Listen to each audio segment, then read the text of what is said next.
उस कन्या ने कहा है कि तुमको मारने वाला पैदा हो गया, तब से कंस को बड़ी चिंता। आज कंस ने अनेक राक्षसों को बुलाया, अनेक राक्षस इकट्ठा हो गए और इनके बीच में एक राक्षसी आकर के बैठ गई। इस राक्षसी का नाम क्या है? पूतना। कंसेन प्रहिता घोरा पूतना बाल घातिनी। ये पूतना कहने लगी, महाराज एक बात बताओ, आपका शत्रु है कैसा? कंस बोले, जो हमारा शत्रु है ना, हमारा शत्रु अभी बालक है। तो पूतना बोली, माफ करना महाराज, बच्चों को मारने का ठेका हमारे पास है, बच्चों को हम मार देंगे, आप चिंता मत करना। आज कन्हैया जी को मारने के लिए पूतना चली, और जिस समय पूतना मथुरा से चली, पूतना आकाश मार्ग के द्वारा उड़ करके मथुरा से यमुना को पार किया, और यमुना को पार करने के बाद, यमुना को पार करने के बाद जैसे ही गोकुल में आई, गोकुल में आकर के पूतना सर्वांग सुंदर बन गई। पूतना सुंदर थी नहीं, पूतना सुंदर बन गई, और साधारण नहीं, पूतना इतना सुंदर बन गई, इतना सुंदर बन गई कि व्यास जी लिखते हैं, जब गोप ग्वालों ने पूतना को देखा, तो ये गोप ग्वाल पूतना को किस रूप में देख रहे हैं? गोप्या श्रिया दृष्टुमिवागतम पतिम।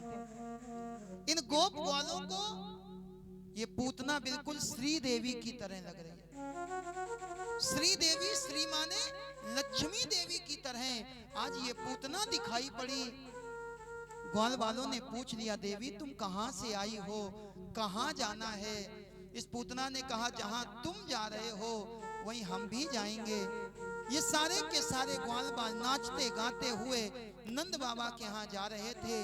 इनके साथ में पूतना भी नंद बाबा के दरवाजे पर पहुंच गई। ग्वाल वालों ने जाकर के खूब बधाइयां गाई।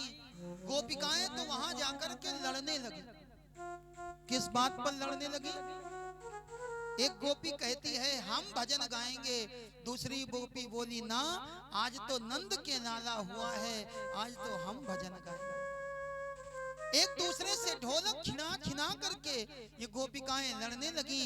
यशोदा बोली, चिंता ना करो, सब गाओ। खूब आनंद हुआ, खूब बधाइयां ली गईं, खूब बधाइयां दी गईं। सबने लाला की निछावर करी, लेकिन ये पूतना बिल्कुल पीछे चुपचाप बैठी रही।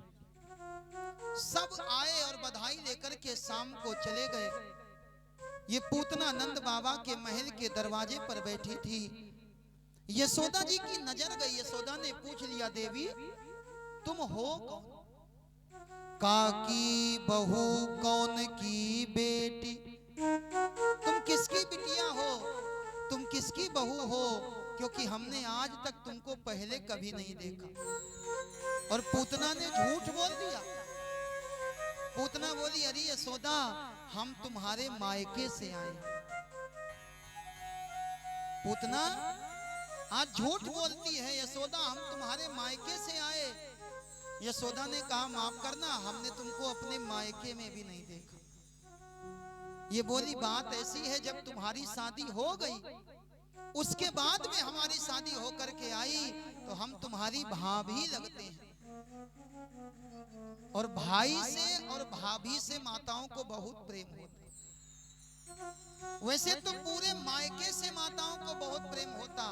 एक पुरानी कहावत है, बोले मायके का कुत्ता भी प्यारा होता है, भाई और भाभी की बात ही क्या। आज जैसे ही यशोदा ने ये सुना पूतना हमारी भाभी लगती हैं, आज हाथ पकड़ करके पूतना को अंदर लेकर के आई, 56 भोग रख दिए। पूतना का मन खाने पर नहीं है। पूतना ने देखा पल्ले में कन्हैया जी झूल रहे हैं। पूतना ने कहा, यशोदा तुम्हारा लाला बहुत सुंदर है। यशोदा ने कहा, बहन माफ करना, ये लाला हमारा नहीं है, ये लाला तुम सबका है। यशोदा जी कहती, जो हमारा है वो सबका है। यशोदा शब्द का अर्थ होता है यशो ददाती सा यशोदा। जो कर्म स्वयं करे और उसका यश दूसरे को प्रदान करे, उसका नाम है यशोदा। लेकिन आज स्थिति उल्टी है। कोई काम किया, अगर अच्छा हो गया तो बोले हमने किया, और काम थोड़ा बिगड़ गया बोले भगवान की ऐसी ही इच्छा थी, अब हम क्या कर सकते। मेरे भाई, अच्छा हो जाए तो समझना भगवान ने किया, और अगर किसी काम में कुछ गड़बड़ हो जाए तो समझना अभी हमें कुछ कमी बाकी है। यशोदा सबको यश प्रदान करने वाली यशोदा, पूतना कहने लगी यशोदा क्या हम तुम्हारे बालक को अपनी गोद में ले लें। यशोदा जी गई और जाकर के पलने से कन्हैया जी को उठाया, और कन्हैया जी को ला करके यशोदा जी ने पूतना की गोद में दे दिया। लेकिन जैसे ही भगवान पूतना की गोद में आए, भगवान ने एक लीला करी। भगवान ने अपने दोनों नेत्र बंद कर दिए। विबुद्धताम बालक मारिकाग्रहा चरा चरात्मा सनिमिलिते क्षण। भगवान ने अपने नेत्र बंद कर लिए। संतों ने भाव दिए, भगवान ने नेत्र क्यों बंद किए। संत कहते हैं कन्हैया जी ने नेत्र इसलिए बंद किए क्योंकि ये पूतना अविद्या है, और अविद्या सबसे पहले हमारे नेत्रों के द्वारा हमारे हृदय में प्रवेश करती। हम जैसा देखते हैं वैसा ही करने का हमारा मन होने लगता। नेत्र बंद करके भगवान मानो बताना चाहते हैं पूतना तुम अविद्या हो, और हमारे सामने अविद्या टिक नहीं सकती, इसलिए हम नेत्र बंद कर रहे हैं। दूसरा कारण, भगवान कहते हैं ये पूतना है कौन? पूतना बाल घातिनी, पूतना बच्चों को मारने वाली है, ये बाल हत्यारी है। और भगवान बोले बाल हत्यारी का मुंह देखना भी पाप है। भगवान ने नेत्र बंद कर रखे हैं। एक संत कहने लगे भगवान ने नेत्र क्यों बंद किए? भगवान विचार करने लगे हमारा अवतार क्यों होता। और आपको पता है भगवान क्यों आते?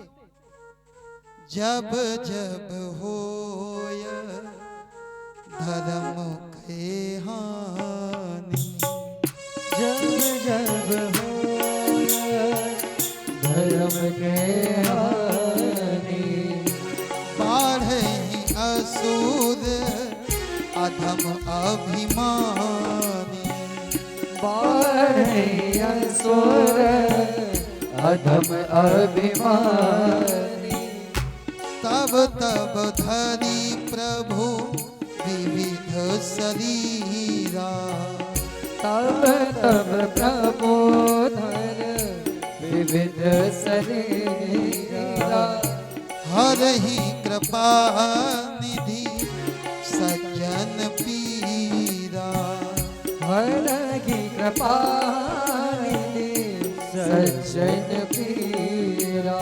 और इसी बात को भगवान ने गीता में बताया, यदा यदा ही धर्मस्य, यदा यदा हि धर्मस्य ग्लानिर्भवति भारतः, ग्लानिर्भवति भारत।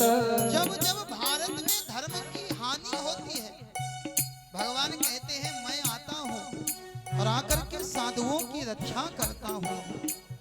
परित्राणाय साधूनां, परित्राणाय साधूनां, विनाशाय च दुष्कृतां, विनाशाय च दुष्कृतां, धर्म संस्थापनार्थाय, धर्म संस्थापनार्थाय, संभवामि युगे युगे, संभवामि युगे युगे, संभवामि युगे युगे, संभवामि युगे युगे। आज भगवान ने विचार किया हमारा अवतार होता है पापियों को मारने के लिए, और सबसे पहले ये पापी पूतना मरने के लिए आ गई। हम अपना काम प्रारंभ करें तो कोई भी कार्य प्रारंभ करते तो हम लोग गणेश जी का ध्यान करते। तो कन्हैया जी आंख बंद करके गणेश भगवान का ध्यान करने लगे। दूसरे संत ने कहा नहीं भाई, कन्हैया जी ने आंख बंद करके ध्यान तो किया, लेकिन गणेश जी का ध्यान नहीं किया। इन्होंने किसका ध्यान किया? इन्होंने शंकर भगवान का, भोले बाबा का ध्यान किया। क्यों? क्योंकि